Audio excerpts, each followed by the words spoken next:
Bonjour à toutes et à tous et merci de votre fidélité. Si dans la nuit de Noël, tout s'est déroulé dans la discrétion d'un petit village, en présence de quelques bergers, nous voilà cette fois dans un lieu hautement symbolique, rempli par une foule de croyants. C'est là que l'enfant Jésus, porté par ses parents, entre pour la première fois dans le temple de Jérusalem. Par le chemin de son humanité d'enfant, Jésus vient à la rencontre du peuple des croyants. Jésus, porté par ses parents, par leur foi au Dieu de la promesse, rejoint l'attente d'un homme et d'une femme, Siméon et Anne. Sa présence suffit à éclairer leur vie et à l'ouvrir à sa vraie dimension. Pour eux, tout devient clair et lumineux.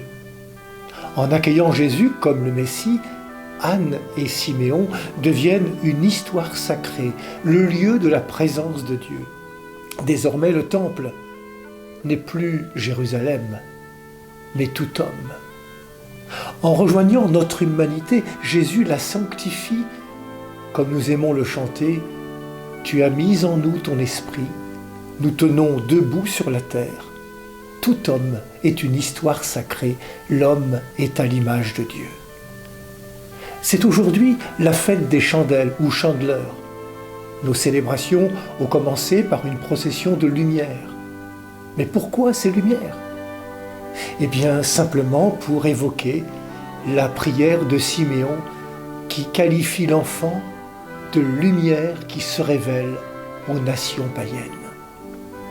Allumer un cierge, c'est vouloir prier avec ses yeux en prenant conscience et des zones froides et sombres qu'il y a dans nos vies, et de la chaleur et de la clarté que l'évangile de Jésus peut y mettre. Avec Siméon et Anne, c'est le peuple des pauvres qui est rejoint par le Seigneur. On peut dire que l'évangile est là, tout entier dans cette page. Aujourd'hui, c'est nous qui sommes dans l'attente. Aujourd'hui, c'est nous qui devons être porteurs de l'espérance dans un monde qui porte parfois les couleurs fades de l'inquiétude et de la peur. Dans un contexte qui peut apparaître défavorable, Dieu nous rejoint et nous éclaire de sa lumière. Riches de cette lumière, devenons des messagers heureux et engagés de sa bonne nouvelle. Oui, nous le croyons, tout homme est une histoire sacrée. L'homme est à l'image de Dieu.